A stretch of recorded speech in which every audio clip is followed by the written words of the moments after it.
15 years ago, I ended my marriage because I found out my husband was cheating with a childhood friend and even had a child with her. This made me very upset and almost made me quit my job. But during that tough time, my current husband helped me and we made a happy home together. However, my happiness didn't last long. Recently, I saw my ex-husband for the first time in 15 years. He said mean things to me, like I must still be single because nobody would want to marry someone like me who couldn't have kids, but I surprised him by introducing him to my children. When I introduced my son, my ex-husband was shocked and scared. I told him about my life now. I'm Florence, 38 years old. I live with my 13-year-old son Max, my 11-year-old daughter Ava, and my husband David, who is the same age as me. Max is in middle school and going through a rebellious phase. He can be cheeky sometimes, but my husband David knows how to handle him. Ava loves makeup and fashion, and she knows how to get what she wants because she's the youngest and a girl. Max really cares about Ava, so when she jokes about not liking him if he's not nice to me, he quickly apologizes and promises to be good. He's charming and always knows how to make things fun. So, even though my life is busy, it's also full of joy. But there's something people might not know about me.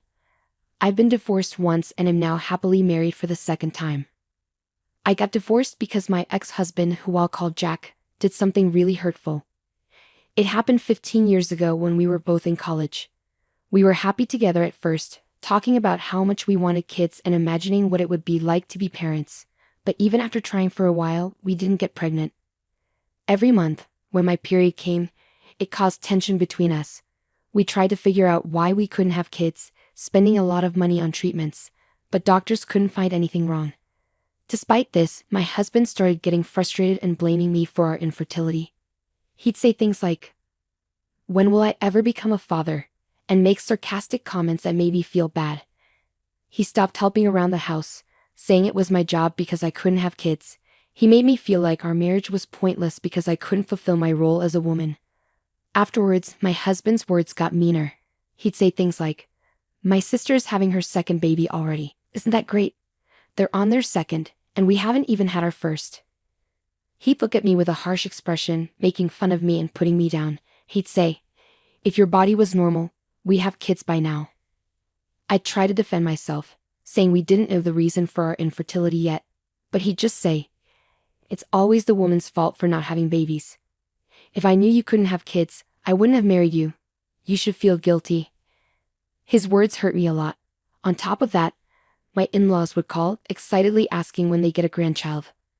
At first, I'd try to brush it off, saying it takes time, but it didn't help.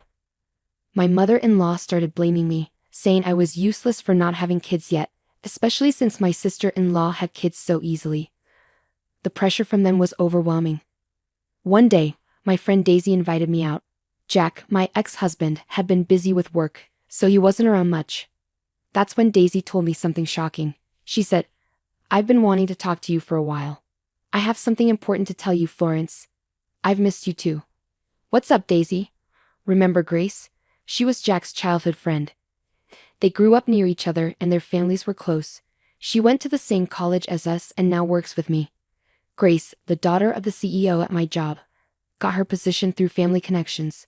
We didn't really hang out in college since we were in different groups, and even at work, we didn't talk much because we worked in different departments. My husband introduced me to her once, calling her his friend and asking me to get along with her. But Grace didn't seem to like me, so I avoided her. Daisy, my friend, told me something surprising about Grace. She said, "I think your husband and Grace are having an affair." I couldn't believe it. Daisy had seen them holding hands, not just like friends. "Are you sure?" I asked. "I think you should find out more," Daisy said, offering to help me talk about it. I had suspected Jack was cheating. He'd always come home late, saying he had to work more. He was never around on weekends, busy entertaining clients. Even though I had a feeling, I tried to ignore it. But after hearing Daisy's warning, I went straight to a detective agency. I wanted proof of his infidelity. Within a week, they had enough evidence. But I wasn't ready to divorce him yet. Despite everything, I still remembered the promises we made to each other. I needed time to decide. A few days later, I got home to find Jack sitting at the dinner table, which was unusual because he usually came home late. "Oh, you're home. I thought you'd be late again," I said sarcastically. "Yeah, sorry about that. I need to talk to you, he replied. Knowing about the affair, I braced myself for bad news. I want a divorce, he said. What? I was shocked. I realized he wasn't just fooling around, he was serious about Grace. Grace is pregnant. I'm going to marry her, he added. I couldn't believe it. He had always said Grace was just a friend. Jack didn't seem to think he did anything wrong. He even said, "My mom wants me to divorce you. She thinks Grace is better because she's prettier and can have kids." Hearing this hurt a lot. Tears filled my eyes as Jack left, saying he was going back to Grace. I was too hurt to stop him. Later, I got divorce papers in the mail, with a note from Grace asking me to divorce Jack. It felt like a slap in the face. I wanted to say, "No. You're the one who took my husband." But I realized arguing wouldn't change anything. I was left with so many questions. Why was I being blamed? I couldn't just accept the divorce quietly. Determined to stand up for myself, I used the evidence I gathered from the detective agency to start divorce mediation. A few days after filing, I got a call from an unknown number. When I answered, I heard Grace, Jack's mistress, yelling at me. She was furious that I had started a lawsuit. I calmly explained that it was the right thing to do given the situation and that I knew about her inappropriate behavior. She demanded compensation, even though she was pregnant. Her harsh words hurt me deeply. I told her we could discuss everything officially during the divorce mediation.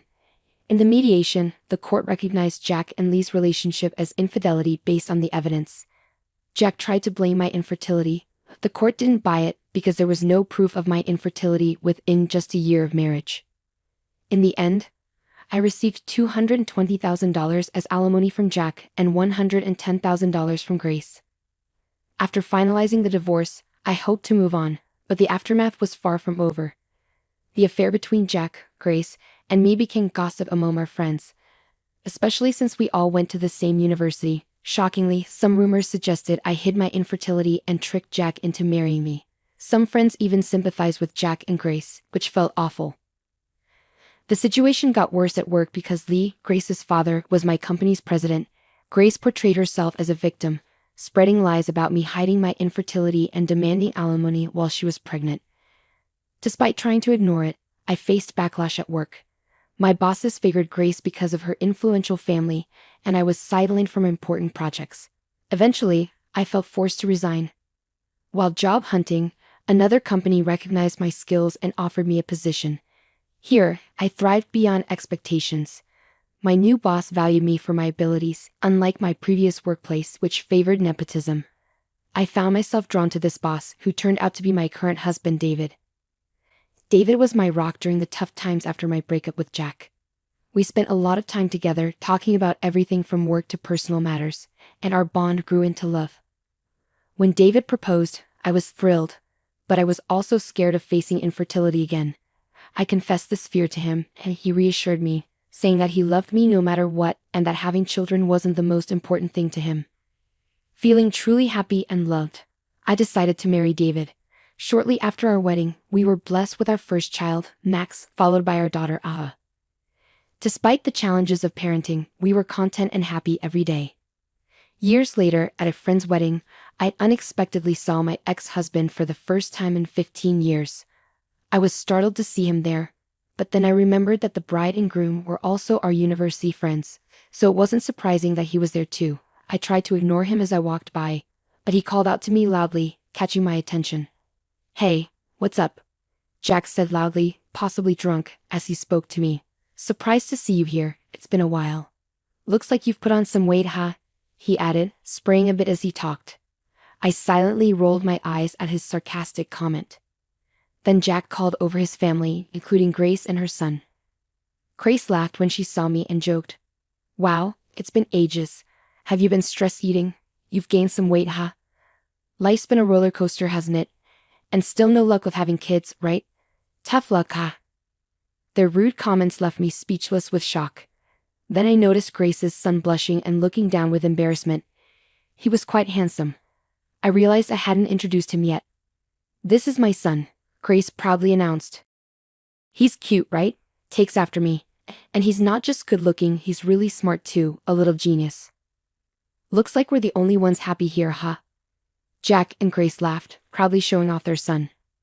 But I noticed something off about their son's expression. He seemed uncomfortable with his parents' behavior, growing increasingly dissatisfied with their mocking attitude. He must be a kind-hearted child, I thought to myself. But I didn't have time for them.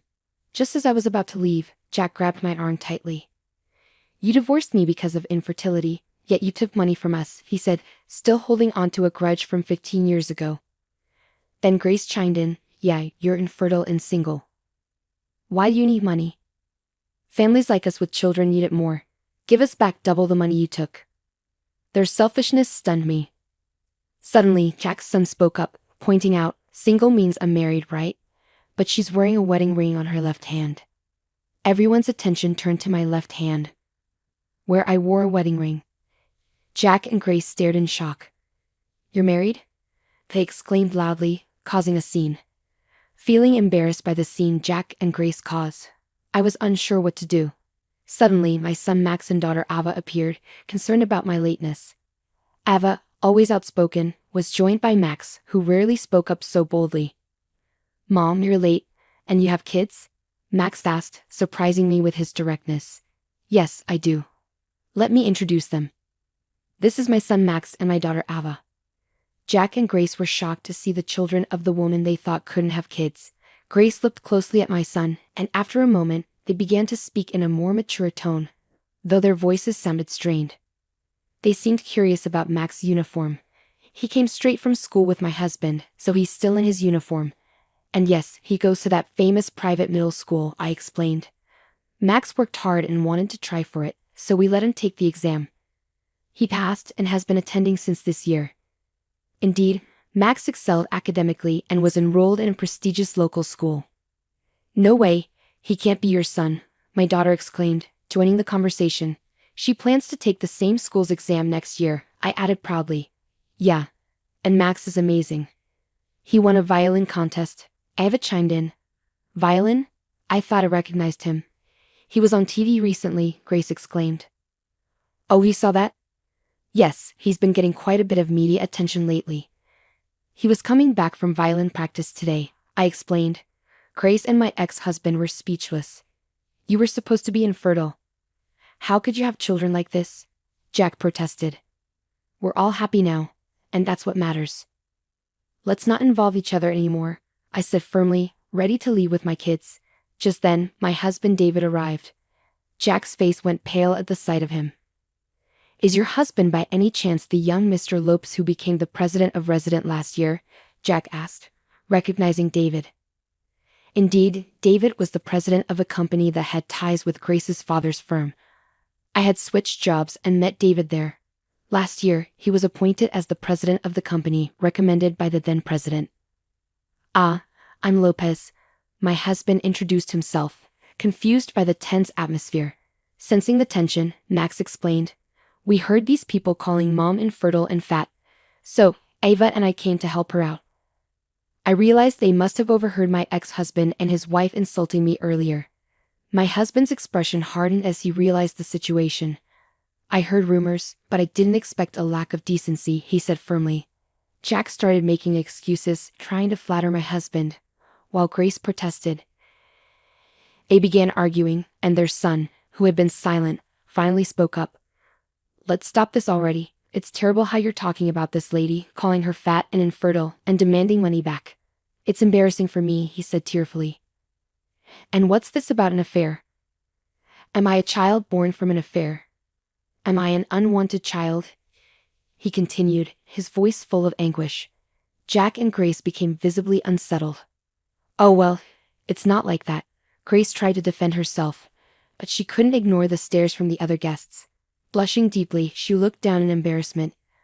Though I couldn't forgive Jack and Grace, I admired their son for his sense of justice and kindness. Wanting to support him, I was about to speak, but my husband spoke up first. "Thank you for standing up for my wife and defending her from insults. You're a kind child," my husband said, patting the boy's head.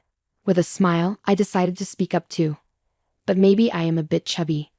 However, that's not the point. Actually, I'm pregnant," I announced, gently stroking my belly. I was already pregnant with our third child. At that time, I was on maternity leave. Turning to the tear-filled eyes of the boy, I continued, Your mom also nurtured you in her belly with great care. You're not an unwanted child. Your mom and dad love you and are proud of you, right? Looking at Jack and Grace, I waited for their response. The boy looked at them hopefully and asked, "Really?" Jack and Grace quickly nodded, assuring him, "Yes, yes. You're our pride. You're very important to us." Seeing the boy smile, I felt a sense of relief. "Let's get back to our seats for now." "It's a day of celebration," I suggested. Each family returned to their seats, and the chaotic scene came to an end. The wedding concluded successfully, and as we headed to the station, Grace and Jack approached us with their son, holding hands. Max and Ava had been protective of me, but my husband chuckled and calmed them down. Grace and Jack offered their apologies. "Sorry about everything. We truly regret our actions today." "Thank you for earlier," they said. It was the first apology I had received from them in 15 years. Perhaps having a child had changed them a bit. I just laughed and said, "Really? After all this time?" With that, I turned my back on them and began to walk away. Max offered to carry my bags, taking the one marked with maternity. Ava cheerfully dragged a coat over my shoulders. Despite their young age, they were looking out for me during my pregnancy. "All right, tonight's dinner will be Dad's homemade hamburgers, Max and Ava's favorite." "Thank you." I vowed to protect the smiles of my beloved family, leaving behind the pains of the past.